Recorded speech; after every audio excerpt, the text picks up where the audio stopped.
La troisième plaie, où Dieu va utiliser carence d'uranium. Il va manquer de l'électricité. On n'a jamais vu ça en Europe. On n'a jamais vu ça en Europe. En Afrique, ceux qui viennent de l'Afrique, ils comprennent. Nous, au Congo, on a un problème d'électricité. On fait des phases. Une partie, une zone a le courant. Demain, l'autre zone a des courants. Mais en Europe, on n'a jamais vu ça. On va commencer à voir des choses qu'on n'a jamais vues. Ça va troubler le G7. Ça va troubler les États-Unis. Ça va troubler partout. Et Dieu m'a dit, cela se passera bientôt. Ça va être dur encore. Bientôt.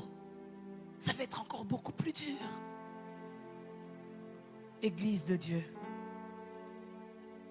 j'aimerais donner ce message avec liberté de l'esprit. Pasteur Noëlla, permettez-moi de le faire.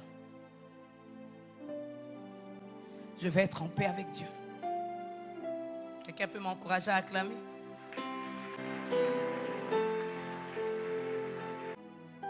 J'ai eu une première vision. Dieu m'avait parlé qu'il avait pu mettre pause. C'était le message de Dieu pour le confinement. J'ai expliqué au pasteur tout ce que je voyais. Je voyais les ambulances traverser. Et c'était dur pour moi de dire ce que je voyais. Après, j'ai vu la deuxième vision qui montrait tout ce qui traversait l'Europe et comment l'Afrique était attachée en Israël. Et il y a eu ce que j'avais dit dans les trois bottes. La troisième vision, par contre, Dieu m'a montré, je vais le dire tranquillement, Dieu m'a montré ce qui se passait juste après Covid. J'avais dit au pasteur, Dieu m'a montré ce qui se passait pour les nucléaires. C'était pour l'électricité et beaucoup de choses. Ici en France et en Europe, un sérieux problème d'uranium. Pendant Covid, j'avais vu les ambulances qui traversaient partout. Et là, j'ai vu des bennes métalliques, comme quand on fait des travaux, on met des bennes à l'extérieur, c'est des poubelles un peu en métal. Et on voulait fabriquer des armes. On voulait fabriquer des armes, mais c'est là mal tourné. Et c'est là mal tourné. Et les nucléaires qui contribuaient à acheminer les trucs électriques dans les hôpitaux, dans les logements, les entreprises, on avait un sérieux problème d'électricité. Et il n'y avait pas assez de mines d'uranium.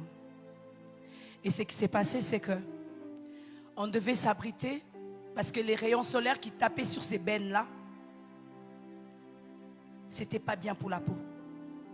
C'était pas bien pour la santé. Et on devait s'abriter des rayons solaires qui commençaient à causer des problèmes de santé. On fermait des rideaux. On attendait que ce soit la nuit, que le soleil se couche pour qu'on sorte. Quand c'est le jour, on ne peut pas. C'est la nuit, on sort. Et ce qui se passe en été, c'est qu'en été, nous, le soleil se couche tard, même vers 21h. Mais en Afrique, le soleil se couche tôt. Et tout le monde cherche à aller en Afrique parce que c'était le sérieux problème d'uranium, d'abord d'électricité, des nucléaires. Après la fabrication des armes, je voyais bien le Japon et je voyais bien la Russie qui, en cherchant à fabriquer les armes pour se protéger, ça commençait à être un danger pour les humains. Et je prie Dieu que cette troisième plaie puisse emmener les cœurs à Jésus. Dieu utilise des plaies. Il a utilisé Covid pour nous parler, pour que les gens comprennent que nous devons venir au Seigneur, comme Dieu le faisait avec Noé. Mais les gens sont toujours incrédules.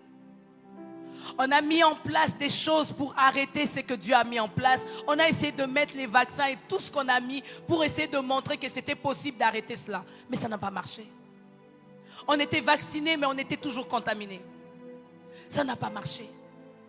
On est passé à l'étape des guerres. La Bible dit que dans les derniers temps, il y aurait des guerres et des bruits de guerre. Nous sommes dans ces derniers temps où il y a des guerres et des bruits de guerre. Et les chrétiens, que faisons-nous?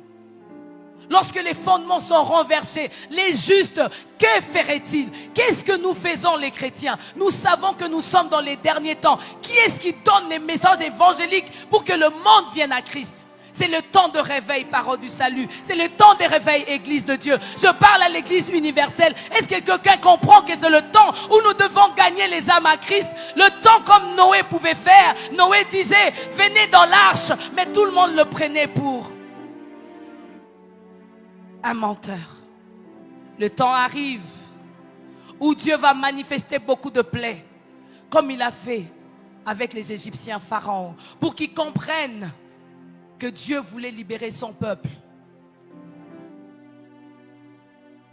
Mais Pharaon s'est entêté et Dieu a fait 10 plaies. Je vais être Joseph pour ce temps. Je vais dire la vérité de ce que je vois. Je pense que je pourrais sauver la France avec un message de Dieu. Et je pense que les Français pourront venir à Christ. Mais nous ne serons pas dans la peur. Nous n'avons pas besoin d'avoir peur.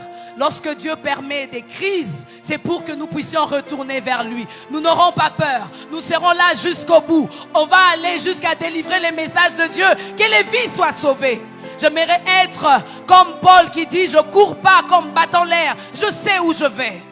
Bien-aimé, si tu es chrétien, tu as donné ta vie à Jésus-Christ, tu n'auras pas peur de ce qui se passe dans la crise. On n'a pas peur de ce qui se passe dans l'Apocalypse. Dans l'Apocalypse, il y aurait un temps où l'Église va perdre son premier amour. Il y a un temps là, vous êtes en train de perdre vos premiers amours juste pour les finances. Et Dieu me dit de vous dire, si tu perds ton premier amour parce que tu veux de l'argent, tu perds ton salut.